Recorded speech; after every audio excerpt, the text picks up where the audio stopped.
bom dia a todos. Eu quero agradecer, em primeiro lugar, à doutora Diana Guerra, a toda a comissão organizadora, ao Serviço de Medicina do Hospital de Viana do Castelo, este convite e a organização do Congresso. Muito obrigado a todos os que estão aqui também e queria agradecer ao Dr. António Oliveira e Silva ter sido o moderador. Conhecemos há algum tempo, fomos companheiros e colegas em duas direções do Colégio de Medicina Interna e sempre é um homem inteligentíssimo e sempre gostei imenso das opiniões dele e hoje em dia está lançado no enorme desafio de dirigir uma instituição prestigiada como o Hospital São João. Posto isto, queria dizer que... eu agora não estou bem a perceber como é que é isto. Queria dizer que não tenho conflito de interesses. Se fizer as contas, eu dei, e contando com o tempo que fui voluntário no Banco do Hospital de São José, eu dei 35 anos da minha vida à hospitalização pública, nomeadamente ao SNS, enfim, sempre sonhei, confrontado com alguns constrangimentos que existiam e ainda hoje existem, digamos que achei-me no direito de, a partir de determinada altura, desde há 9 anos, abraçar um projeto privado, pensando, e continuo a pensar, ultrapassar algumas das questões que na pública, de facto, continuam a ser muito complexas. Mas também queria dizer que os problemas do público e do privado, como eu vou tentar demonstrar, são mais ou menos semelhantes. Mas depois existem, talvez, tipologias de soluções um bocadinho diferentes. Na realidade, a hospitalização privada e a saúde privada já consome uma boa percentagem de recursos e nós temos, de facto, em termos de despesa em saúde, entre 33% e 35% do budget em despesa privada e se formos falar em termos de consumo, em termos do produto interno bruto, em Portugal nós consumimos 9,5% da riqueza que produzimos em despesa em saúde e uma percentagem será da responsabilidade da iniciativa privada. Mais curioso ainda é que, em termos daquilo que se chama o out of pocket, quer dizer, aquilo que as famílias, os cidadãos pagam diretamente, sem intermediação de, por exemplo, seguradoras ou de subsistemas, estamos quase no topo dos países da OCDE. Há de facto uma percentagem de 39% de famílias que pagam diretamente os seus cuidados de saúde e este número não é muito conhecido. Isto significa que ao rendimento mensal vão tirar um X para pagar este tipo de consumo. Naturalmente, isto também não é só assim, porque muitas vezes depois vão apresentar as faturas às companhias seguradoras e vão ser secundariamente ressarcidas. Mas o primeiro gesto é o pagamento direto e o que representa habitualmente um esforço financeiro bastante intenso. E, de facto, demonstra aqui, em Portugal, não havendo sistemas como, por exemplo, há em França, as Caisses d'Assurance, que são, de facto, instituições intermédias de segurança social que pagam despesas de saúde, nós temos, de facto, ou a iniciativa privada ou o SNS, que é a iniciativa pública. Na realidade, em termos de despesa, a iniciativa privada já praticamente está a atingir, em números provisórios de 2014, 50% dos gastos e uma percentagem de 3,07% do produto interno bruto nacional. É, portanto, uma realidade. Há coisas que se estão a modificar também, não obstante as oscilações que podem ver neste gráfico, decorrentes da grave crise económica, social e financeira dos anos 80 e a recente que começou em 2009, 2010, não há dúvida que a riqueza da nação vai aumentando, ainda que abaixo da média também dos países da OCDE, e não há dúvida que as pessoas, não obstante as crises, volto a dizer, vivem hoje em dia melhor do que viviam no início dos anos 80 e têm mais dinheiro para despender, na média. Havendo mais dinheiro para despender, havendo maior saúde financeira, o preço passa a não ser o único critério quando se tem que escolher entre uma instituição pública e uma instituição de saúde, entre público e privado. E, de facto, existem outros critérios.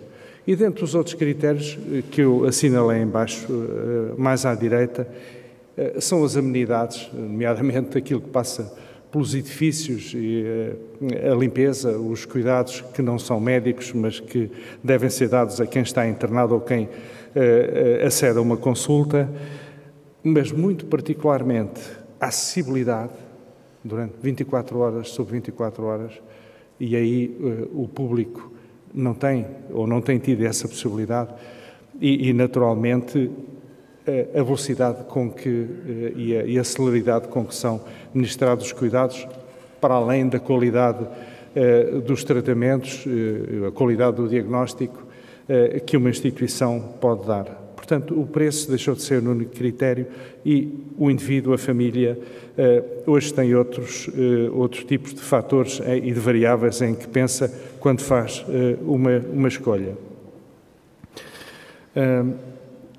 O número de camas da hospitalização privada atingiu as 10 mil, portanto, um terço ou pouco menos de um terço daquilo que é o total de camas disponíveis no Sistema Nacional de Saúde. Há aqui uma diferença muito significativa, é que, de facto, na privada existem muitos quartos individuais, muitas camas individuais, enfim, coisa que na pública não é possível e não tem, é possível, mas não tem existido, já existiu há muitos anos ainda, nos anos da hospitalização pública antes do SNS. Eu lembro o hospital em que eu trabalhei mais tempo, foi o Hospital de São José, havia um corredor, que ainda lá está hoje, que era o corredor dos quartos privados. Isso depois acabou ainda antes do 25 de Abril e, na realidade, hoje em dia não existem, ou existem poucos quartos privados na hospitalização pública, existem bastantes, vejam, 5.954 quartos privados na hospitalização pública. Isto pode ser também um critério de escolha para quem necessita de estar internado.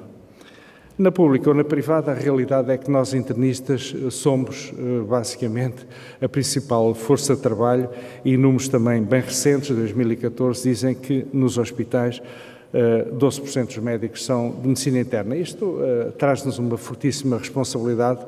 Estamos lá não só em número, como também para dar segurança e qualidade e de facto, temos que ser reconhecidos e vamos sendo cada vez mais reconhecidos.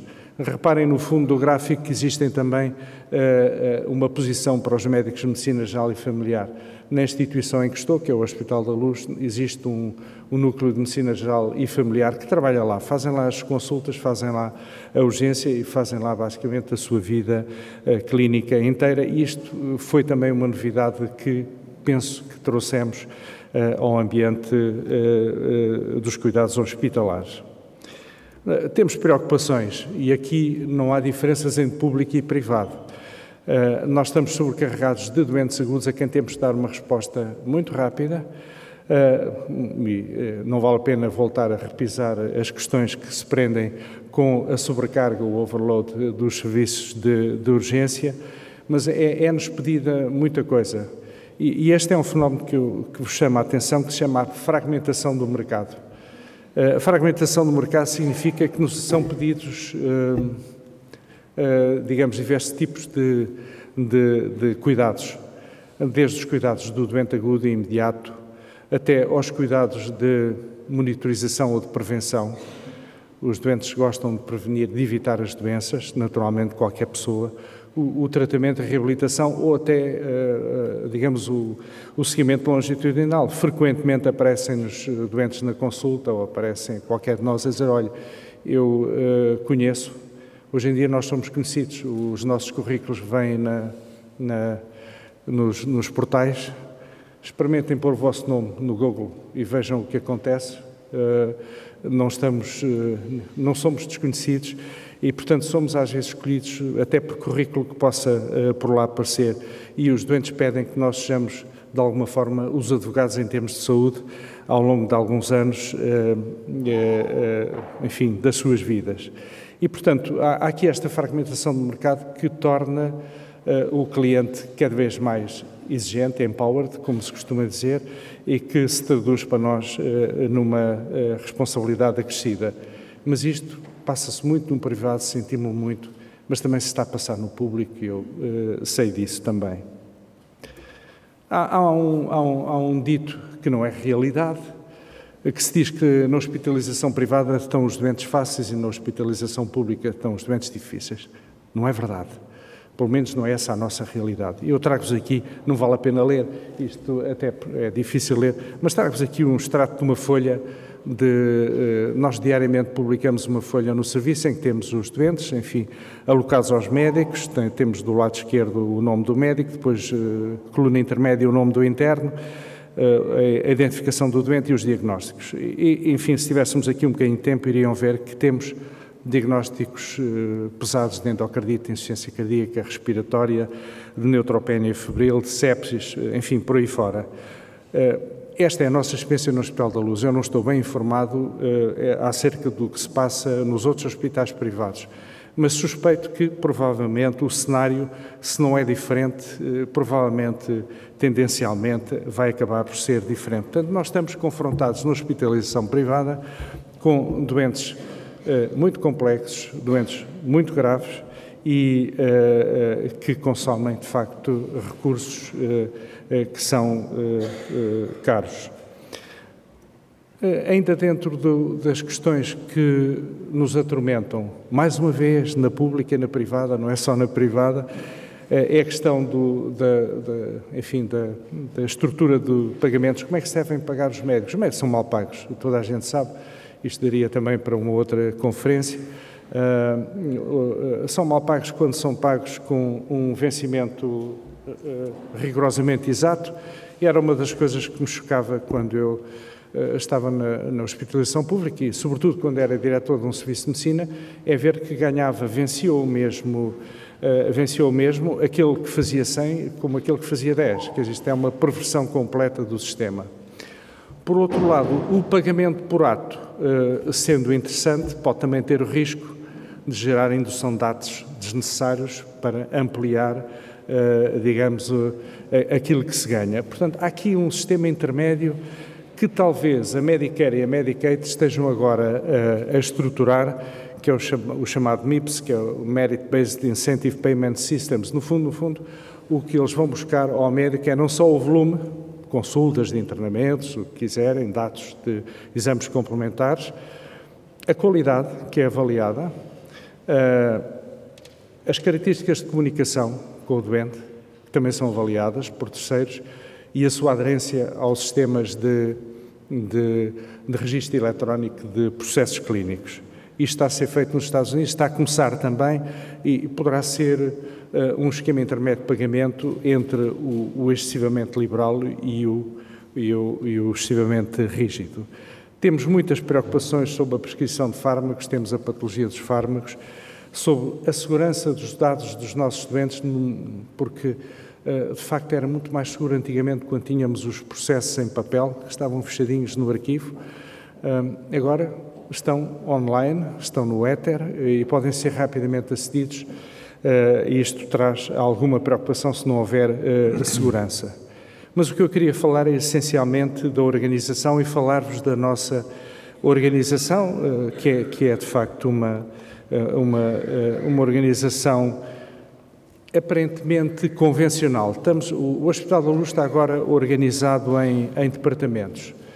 Eu estou a trabalhar no Departamento de Medicina, sou uma espécie de curador do internamento, ward management, digamos assim, juntamente com uma exigentíssima enfermeira-chefe que lá temos. Vamos desenvolver um núcleo de medicina, um centro de medicina preventiva, que de facto ainda não está no terreno, mas que vai estar muito brevemente, e estou mais ou menos a tentar cruzar e juntar os esforços de todas essas especialidades, de todas estas especialidades. A gastroenterologia, como tem vindo a ser também hábito, não só na nossa instituição, mas noutras, nós temos-la junto com o Departamento de Cirurgia. Mas falando mais no nosso ambiente, o que tentámos através da organização é seguir o percurso do doente desde a porta de entrada, ou se possível até antes da porta de entrada. Isso faz parte de um projeto de emergência pré-hospitalar que também estamos a elaborar agora, passando pela urgência externa. A urgência externa no nosso hospital é feita em front office por diversos médicos, muitos deles médicos de medicina geral e familiar, muitos deles habituados a urgências de grande volume. E queria dizer que nós estamos com uma média entre 180 a 230 adultos por dia, o que para um hospital que não é grande, 200 camas, representa já um peso importante. Fazemos o back-office da urgência externa, isto é, estamos ali de consultoria aos doentes mais graves e estamos a gerir o SO, onde queremos que os doentes estejam o mínimo de tempo possível. Gerimos a urgência interna, gerimos os cuidados intermédios. Os cuidados intermédios, queria dizer que é uma área que me é particularmente grata. Eu já tenho repetido isto em várias instâncias e em vários locais, que entendo que o nosso modelo de enfermaria está completamente ultrapassado. Se nós queremos ter doentes agudos e hiperagudos no hospital, o que vamos ter que ter é, basicamente, unidades de intensivos e de intermédios. E eu estou convencido que daqui a alguns anos as nossas enfermarias tenderão a desaparecer e o que vamos ter nos pisos são unidades de cuidados intermédios mais ou menos sofisticadas, ou então enfermarias com controle de sinais à distância por telemetria, porque o internamento é para os doentes graves, é para os doentes agudos, não é propriamente para se lá passar muito tempo à espera de exames ou de sucessos ou insucessos de determinadas terapêuticas. E, de facto, os cuidados intermédios no nosso projeto de ampliação vão pular de cerca de 7 camas para 17, mesmo assim considero que é insuficiente, mas temos alguma margem depois para ampliarmos. E depois temos também alguns outros interesses. Temos, de facto, um interesse muito particular na medicina perioperatória. E, relativamente a esta questão da medicina perioperatória, estamos a construir uma espécie de joint venture com a anestesiologia. Nem sempre é fácil. Nós vivemos muito, enfim, isto vem um bocadinho também do comportamento dos animais. Há sempre receio quando os terrenos de uns e de outros são ameaçados ou invadidos. Não há que ter receio nenhum. Nós estamos muito interessados nos doentes cirúrgicos, porque queremos e sabemos e temos a certeza que lhes damos segurança e que, portanto, damos segurança ao anestesista e damos segurança ao cirurgião. E se, de facto, entregarmos um doente a um anestesista bem diagnosticado, bem tratado, bem orientado, com um elenco de problemas bem apurado, eu penso que o anestesista só nos pode agradecer e não há que ter receio disso.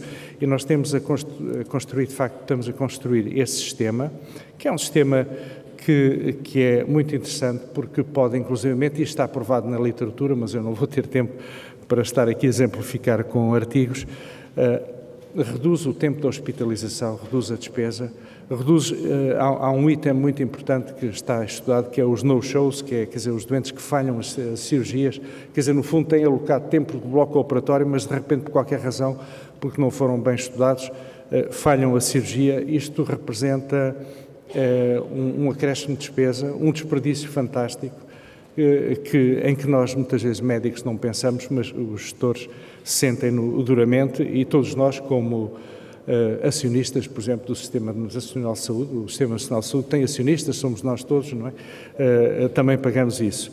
E, portanto, acho que a medicina interna tem aqui um papel fundamental, cada vez maior, no perioperatório e, naturalmente, como também todos vós sabereis, os cirurgiões, então, agradecem a nossa intervenção e até gostariam de a ver ampliada. Este modelo é um modelo clássico e nós estamos a derivar, sem dar conta, ou talvez com alguma intenção, para um modelo de assistência centrada à volta de grupos de patologias ou de patologias. É aquilo que eu designo aqui por clinics. Eu peço desculpa, eu pus os slides em inglês não por pretenciosismo, mas porque isto é um congresso internacional. E portanto, temos quem se dedica a risco vascular, à insuficiência cardíaca, a doenças autoimunes, à medicina de viagem, às doenças infecciosas, haveremos de ter também para as doenças raras e complexas, temos para a trombose e a hemostase. Portanto, nós estamos aqui a derivar para um modelo um bocadinho diferente. Não quer dizer que os médicos façam só isto, os internistas que por lá temos façam só isto. Mas nós temos que respeitar o gosto e os interesses de cada um e, sobretudo, rentabilizá-los. E isto não foi inventado por nós, mas é quase instintivo. Isto foi o que fez a Cleveland Clinic, que tem sido um bocadinho uma fonte de inspiração da nossa organização. Na Cleveland Clinic, a partir de 2005, criaram-se institutos, eles não chamam clínicas, chamam-se institutos à volta de patologias ou grupos de patologias, em que a abordagem é feita por diversos especialistas, estando sempre presente o internista. Quando vem doença do sistema digestivo, quando vem serviço de emergência, quando vem doenças neurológicas, obviamente não são só os neurologistas, estarão lá também os internistas. Na Cleveland Clinic aparecem 3 figuras interessantes que eu coloquei, não sei se é isto, aqui deste lado. O Chief of Clinical Enterprise and Chief of Staff provavelmente é o diretor clínico português, provavelmente é o diretor clínico. Agora, estas 2 figuras é que não existem. O Chief Strategy Officer é uma figura que não temos.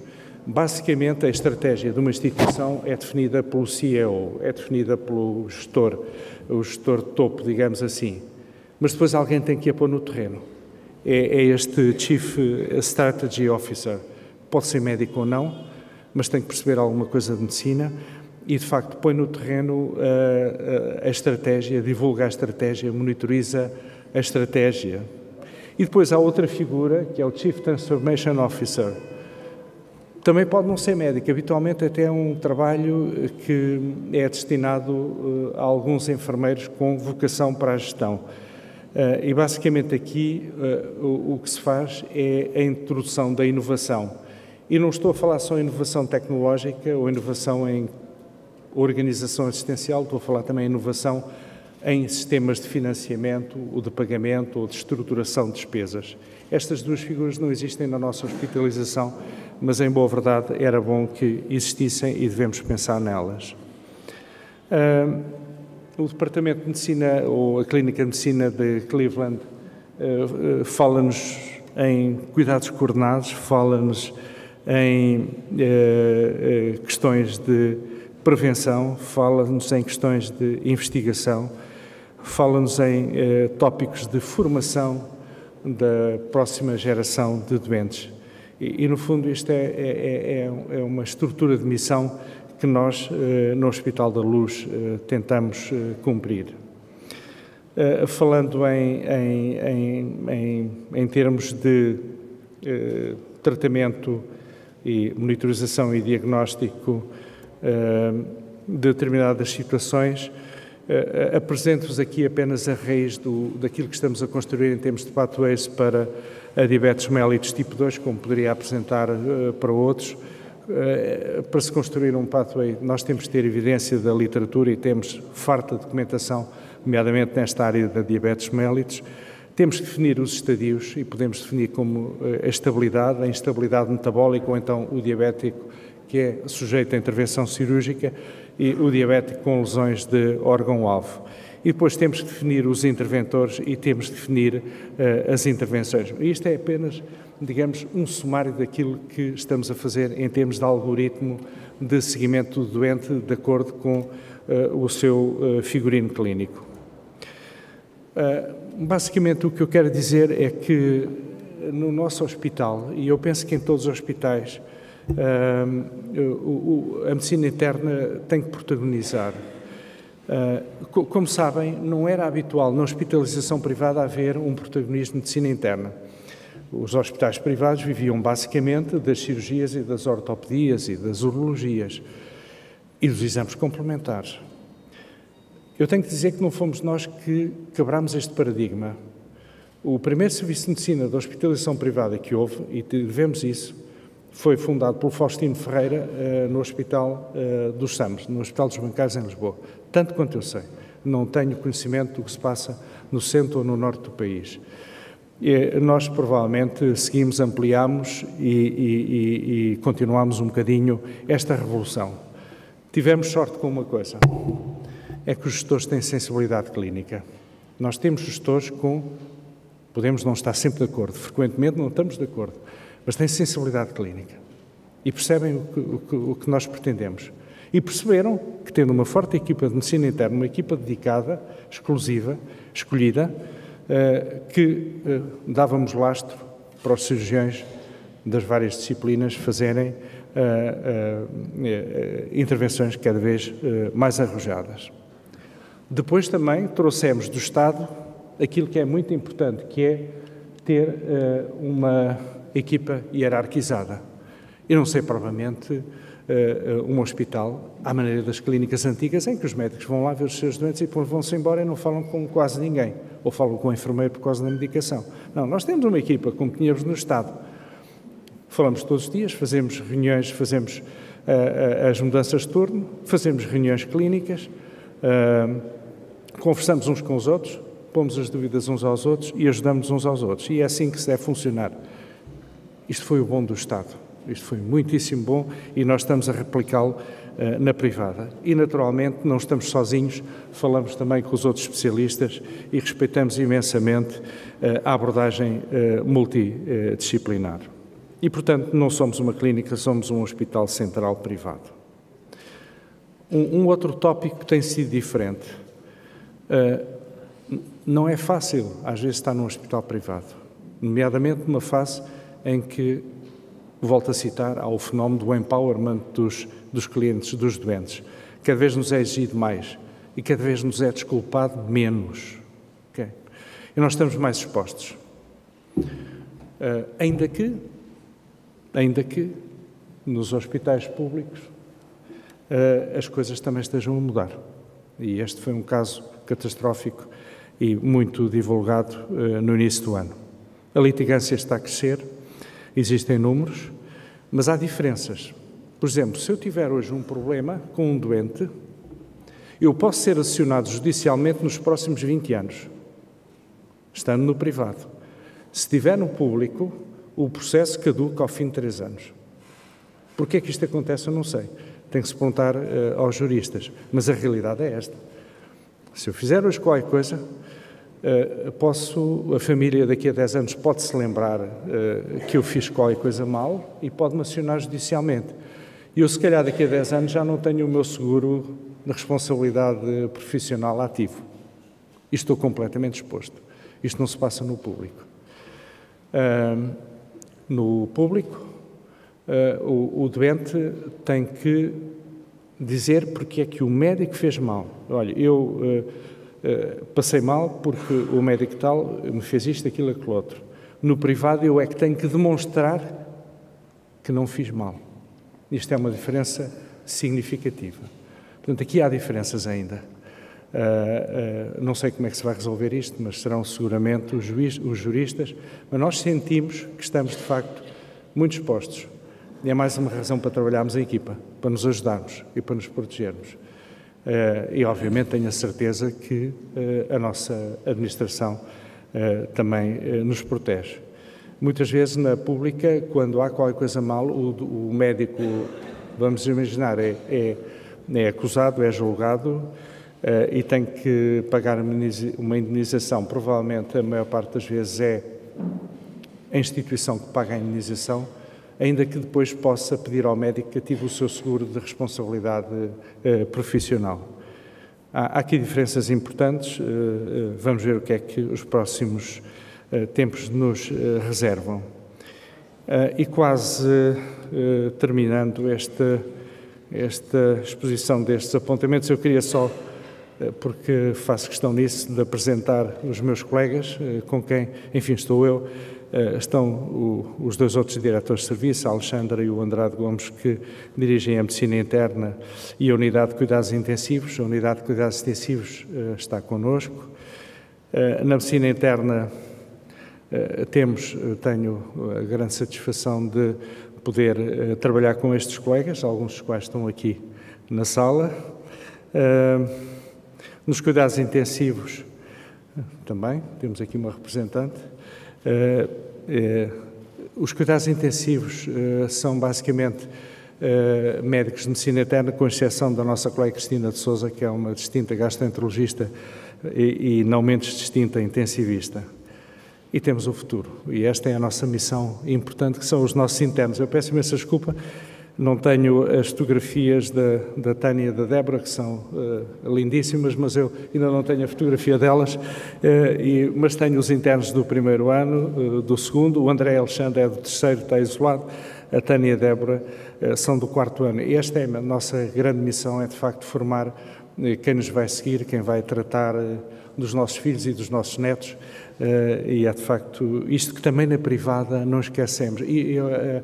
Eu lutei pela existência do internato, logo, o hospital abriu no fim de 2006.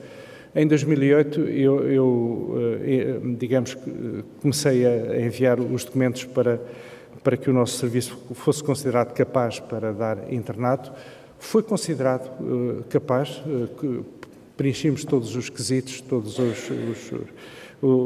as variáveis, mas durante anos o Ministério da Saúde disse que não necessitava da iniciativa privada para nada, para formar médicos novos. Agora mudaram de ideias há uns anos atrás e nós estamos felizes com isso.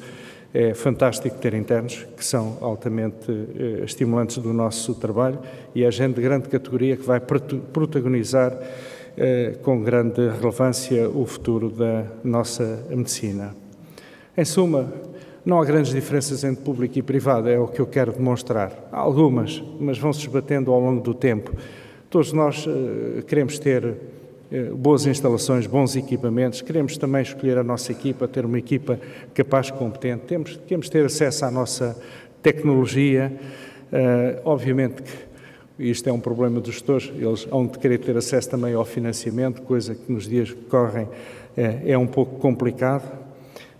Queremos decidir naturalmente, queremos dar cuidados melhores por preço cada vez mais baixo, mas isso não nos distingue, públicos e privados, e de facto, mais uma vez, também sem distinção, o que queremos é ter bons resultados, queremos ver os nossos estudantes satisfeitos, as famílias também, termos digamos, um impacto social importante na nossa comunidade, naturalmente satisfazer os nossos acionistas. Volto a dizer, nós somos acionistas do SNS, queremos estar satisfeitos também com o SNS há de existir competição, mas a competição leal e a competição saudável fazem bem ao público e fazem bem ao privado e não devemos ter receio. Outro dos fatores que é fundamental para que nos sintamos bem é ter projetos. E já agora queria apresentar, nós temos um projeto de ampliação do Hospital da Luz. Eu pus um convite em chinês ali no canto inferior direito e estão convidados para a abertura do hospital que vai decorrer, julgo eu, que no fim de 2018. E resta-me agradecer a vossa atenção e a vossa paciência. Muito obrigado.